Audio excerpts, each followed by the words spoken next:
It's time for DJ Rocky's Secret Files.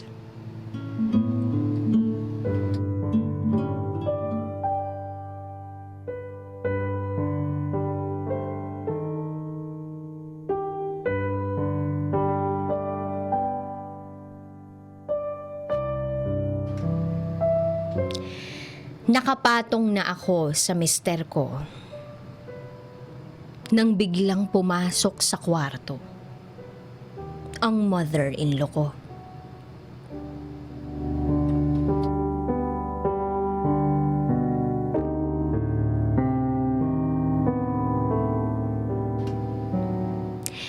Itago mo na lang ako sa pangalang Victoria.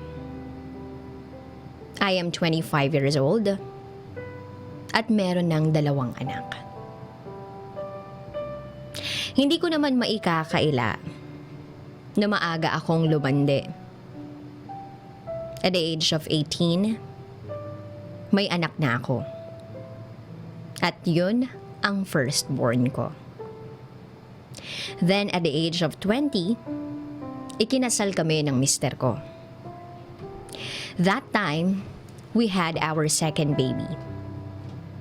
Parehas kaming hindi nakapagtapos ng college. Pero swerte naman kami kasi nakapagtrabaho kami parehas sa magandang kumpanya. Alam nyo, totoo nga yung kasabihan na ang pag-aasawa ay hindi parang mainit na kanin na kapag napaso ay iluluwa. Totoong mahirap ang pag-aasawa. Lalo na at pareho kaming naninibago sa mundo na ginagalawan namin.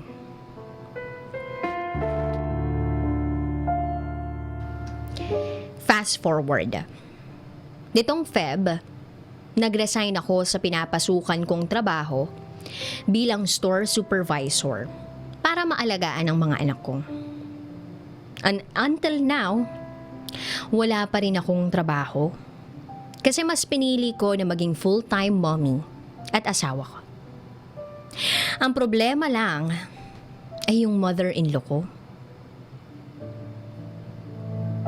Ang asawa ko kasi ay only son ng in-laws ko. Kaya naman sa kanila kami nakikitira. Mahirap makisama lalo na sa mga biyanan. Kasi isa din sila sa mga kinoconsider namin kapag magde-decide kami sa ginagawa naming mag-asawa. Kumbaga, kailangan muna ng approval mula sa kanila. Although mabait naman ang mga in-law ko, may mga times lang talaga na, alam mo yun, parang may saltik. Lalo na ang mother-in-law ko. Paminsan kasi ay bigla-bigla na lang siyang magdadabog o sisimangot.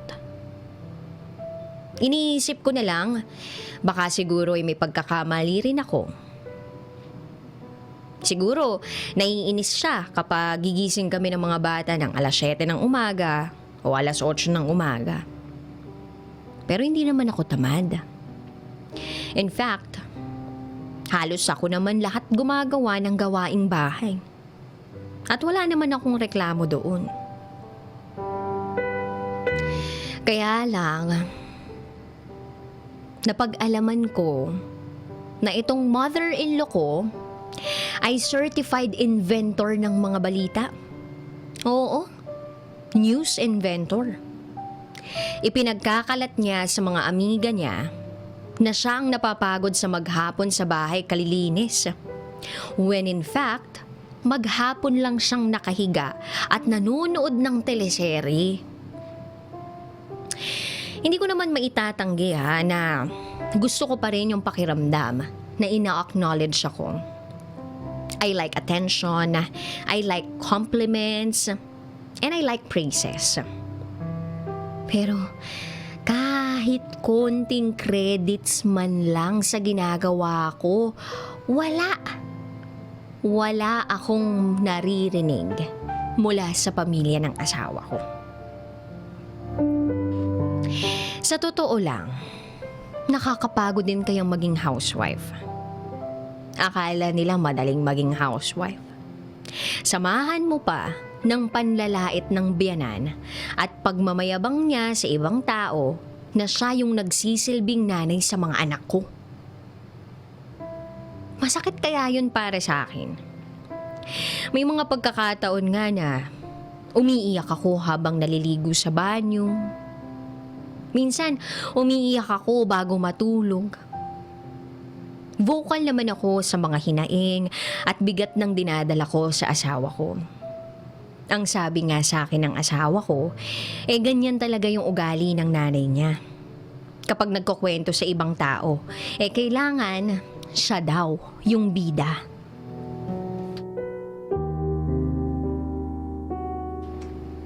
Isang araw, nagkasakit ako. Nilalagnat ako noon at nagsusuka. Nang mapansin ako ng biyanan ko, ang sabi ba naman sa akin, "Aba, baka buntis ka na naman. Ang hirap magpalaki ng anak tapos dadagdagan nyo pa. Mabuti sana kung kumuha na kayo ng katulong." Marami pang sinabi ang biyanan ko. At gusto ko sanang sabihin sa kanya na sana malipat sa kanya yung lagnat na nararamdaman ko, yung kahirapan ng kalooban ko, yung ubot sipon ko at yung pagsusuka ko. Na sana maisuka niya rin yung kasamaan ng ugali niya. Pero syempre hindi ko na sinabi yun. Ang tanging nasabi ko lang dahil nanghihina ako ay hindi naman po siguro. Lumipas pa ang mga araw. Ganon ang nangyayari sa amin. Ang daming pinakikialaman ng biyanan ko. Ultimo yung pagpapaligo ko sa mga anak ko. Ultimo yung damit na sinusuot ko. At damit na isinusuot ng mister ko. Hindi bagay daw to, parang masyadong mahal to. Ay nako, mapapabuntong hininga ka na lang talaga. At yung isa sa mga araw na hindi ko makakalimutan ay yung araw na nasa labas ang mga bata. Isinama ng lolo nila, tatay ng aking asawa sa mall, kasama ng iba pa nilang kaanak. Kaya kami lang ng mister ko ang naiwan sa bahay. Ang buong akala ko noon ay susunod lang doon sa mall yung mother-in-law ko. Kasi wala naman siya sa bahay. Pumunta ito ng simbahan. Nasa kwarto kami ng asawa ko noon. At alam namin magkakaroon kami ng happy ending. Happy ending sa pagkakataong yun. Matagal-tagal na simula nung alam nyo na. At we made the most out of it. Nakapaibabaw na ako sa asawa ko nang biglang bumukas na lamang ang pintuan namin at pumasok ang biyanan ko. Nanlaki parehas ang mga mata namin ng mister ko. Napalingon ako. Hindi namin nailak ang pinto. At kitang-kita ko yung itsura ng biyanan ko. Nung lumingon ako, para bang disappointed yung nakita niya.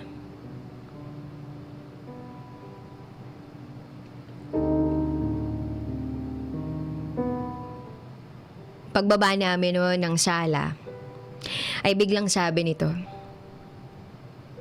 "Dapat kayo ang nagpapasyal sa mga anak ninyo." Na para bang wala siyang ginawang kasalanan. Hindi man lang siya kumatok kanina sa kwarto namin. Sabi ng asawa ko, "Ma, sa susunod sana kumatok naman kayo."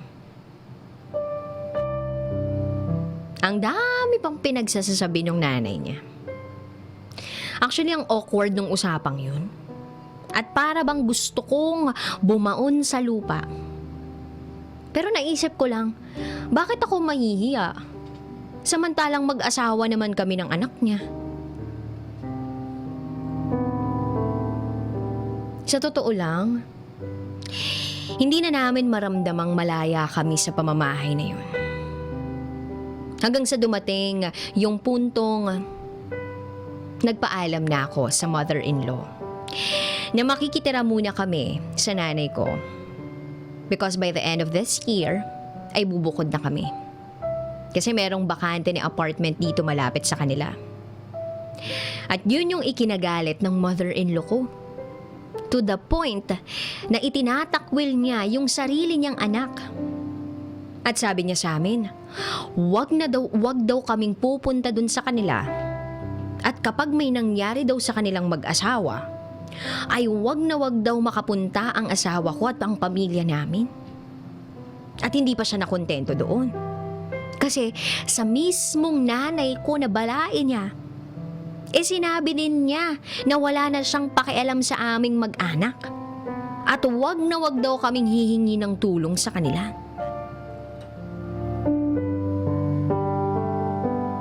Nakakapagod pala. Kaya dahil sa mga sunod-sunod na pagbibigay ng meaning ng mother-in-law ko sa lahat ng ginagawa namin at sinasabi namin, at dahil din sa pagmamataas niya, ay madalas nagkakasagutan sila ng asawa ko. To the point na parang nababastos na rin ng asawa ko yung sarili niyang nanay. Actually, masakit din sa akin yun kasi naaawa din naman ako sa biyanan ko. Kapag gano'n, nag-aaway sila ng asawa ko. Naririnig ko kasi at nakikita ko. Siguro, yung iba sa inyo na nakikinig ngayon sasabihin plastic ako. Pero totoo yun. Naaawa ako sa biyanan ko kapag nagkakasagutan sila ng mister ko.